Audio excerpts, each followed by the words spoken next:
Welcome to a tier list video. For those of you who have been really in tune with the channel, you might have noticed that there's been a community poll that's been going on for a few weeks now called the JOESTAR tournament. What I decided to do was have each character go against each other in a sort of 1 versus 1 versus 1, since there are now 9 JOESTARs, to see a sort of definitive version of what the community thinks of these characters. And all I gotta say is that some of these takes were pretty crazy. So let's start out with the results of the first 3 rounds, because I decided to do a second round as well to see who's the best of the best and of the worst. With that, let's talk about the final 3. Now these had me absolutely shook because some of them I really expected. Of course, my guy Jonathan was in the low half. You know, this is a pretty normal take. People don't particularly like Jonathan that much. He's pretty basic to a lot of people, so I expected him to be low. But to see Giorno Giovanna, one of the fan favorite darling characters, be put this low as well, had me very shook. And now I felt kind of validated, honestly, because, you know, I'm not a Giorno fan. I've talked about this many times on my channel, and if you want to see my opinions of the JOESTARs, there's a video that'll be right up there where you can check that out as well, where I go very, very in depth. And obviously, the newest JOESTAR, my guy Jodio, was also in the bottom section. So that wasn't really that surprising to me either. Next, we had the middle section of the pack, which was honestly really strange because we actually have both the packs in order on this list. We had Joseph, Jotaro, and Josuke in the middle pack, and then for the top pack, we had Jolene, Johnny, and Josuke. Now, I honestly think it's really interesting that we had parts 2 to 4 in the middle, and then 6 to 8 at the top. I thought that was really cool, and honestly gave me a lot of like fun feelings about how Araki's writing has sort of leveled up as the story has gone on, and it's really interesting to see, with Giorno being like a black sheep of just because so many other characters in his part were just that much better. Let's get into the nitty-gritty. Who actually won each of these little sections, and where did each person pan out? Something I thought was super obvious was that Jonathan JOESTAR was considered the worst one by many people in the fan base. Now, this wasn't shocking to me at all. Jonathan is the JOESTAR, he's the start of the story, so him being a baseline and then leading to kind of character writing was not that shocking to me. So Jonathan at the bottom was not something I really ever didn't consider, to be honest. That might sound negative, but we'll see as it goes on that people really start to have these sort of fandoms around these characters, and you can see especially with the top, because for people watching this video, it's more likely that you know that there are people who are just diehard stans for characters. For example, I was very personally shocked that Joseph was not in the top 3 because many people consider him the best JOESTAR. So seeing him in the middle of the pack was really interesting. But now let's get back to the bottom of the pack, and this also had me very shocked, but Giorno was actually number 8. He was not number 7.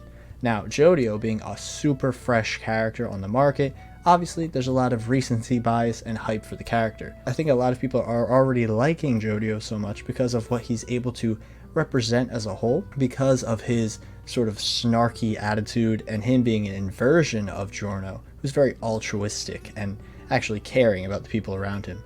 Meanwhile, Jodio is seen as like a huge meme in the fan base. Him being like the Fortnite Zoomer kid, obviously playing on the iPad, was a massive meme when it comes to the dancing stuff. So people are a huge fan of him as a whole. I'm very excited to see how his journey goes, and I'm really hoping that we get to see more of him interacting and seeing him sort of grow as a person, because his whole motif is being very shrouded in shadow. If he's able to change that sort of thing, that'd be really cool. Now let's go to the middle of the pack, and this was pretty shocking as well to me because it's actually super close to the order it's in. All we got to do is move my guy Josuke up to number 4. Jotaro being this low on the list is another thing that kind of shocked me a little, because Jotaro, I felt, was one of those characters with a lot of fandom around him, you know, with him being the character from JoJo. Obviously, maybe before Giorno was probably the only one that could contend with Jotaro in the level of sheer popularity, but honestly, Jotaro being this low is strange to me, because Jotaro has a lot of depth behind him, but also there's a lot of people who don't really like Jotaro that much because of his sort of shallow nature, especially in the anime, because he just doesn't really have that much emotion in a lot of his scenes. So him being this low is a bit to me. I do like Jodio a lot, but honestly, I would say I like basically every character that's above him on the list more than him, so I'm not really that annoyed. Next we had Joseph, which again, very shocking to me. I would personally consider him a top 3 JoESTAR more likely than not because of his sheer charisma and his absolute personality that just dominates the whole part, and the fact he's in 2 parts as a main character and he's great in both of them. And he's also in part 4, and I liked him in part 4. He could have been better, but he was cool. I personally was very happy to see my guy Josuke at number 4. It's ironic that he is part 4 and he's number 4, which is pretty cool. He's so close to reaching that pinnacle top 3, but just misses the mark. I'm really happy that Josuke was able to, first off, get more love than a lot of the other characters on this list, but have moments where he felt like he was actually seemingly going to reach the pinnacle of the list. The first poll he was in, he did pretty well as well, but unfortunately for him, the characters from parts 6 to 8 have these massive fan bases around them apparently, so seeing them rise up was not super shocking in my opinion, and the recency of these characters, and with a lot of people getting out of the anime to see these characters, obviously helps in the long run. We are on the top 3, and we have Jolene, Johnny, and Josuke. Now, this is where I was really excited to see where this would pan out, because the fandoms around these characters are absolutely massive, and I was really excited to see how Jolene would pan out, especially because Jolene was obviously the main character of the newest season of the anime, and before then she didn't really get that much love. So seeing her at the top 3 was already pretty cool because I really like her as a character. For those of you who've seen my tier list, you would know that I rank Jolene very high among the JoESTARs. So I was really excited to see her in the top 3, but unfortunately for her, she ranked at number 3 exactly.